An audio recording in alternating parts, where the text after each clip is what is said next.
Good afternoon, Anteaters. Today, I want to take a special look at the Student Center and Event Services.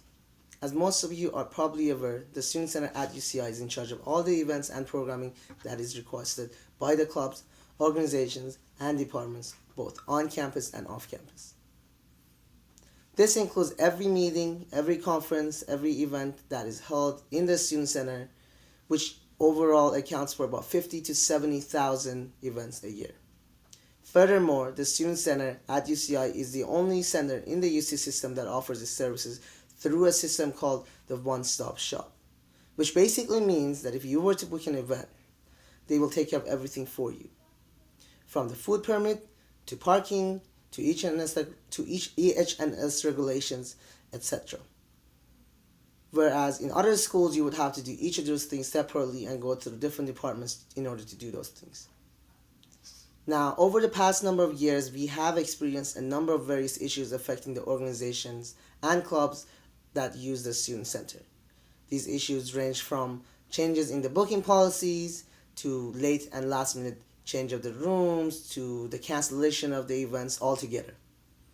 While it is absolutely important and crucial for the center to address these issues, there are certain contributing factors that have led to the increase of these issues. One such factor is the increase of the number of organizations of students' clubs on campus. Today, we have more than 650 plus clubs on campus. This is compared to just more than 500 clubs when I came in as an incoming freshman. The number also has been changing and has been increasing over the past years and will continue to do so as estimated.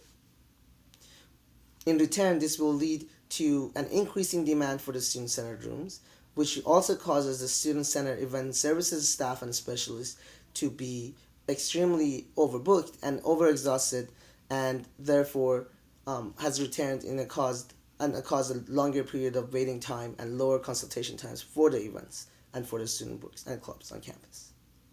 This is all while the Student Center is facing a yet much bigger problem in the name of funding.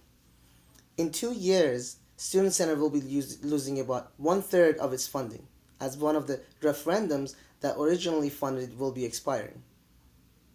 This would mean that the center would lose an accounted total of about $4 million in funding, a massive cut to the funds of the center, which would hugely impact the functions and services altogether. With an increase in demand and a decrease in funding, Student Center is going to be in a state of emergency over the next year or so. This is why ASUCI has begun to work with the center in order to find solutions and tackle the issue that the center is facing. In the meanwhile, I would like to request that all clubs and organizations remain patient as we go through this process, and if you have any questions or concerns, feel free to do so by emailing at president@asuci.uci.edu. Thank you for joining me at the President's Corner, and have a great Sunday evening.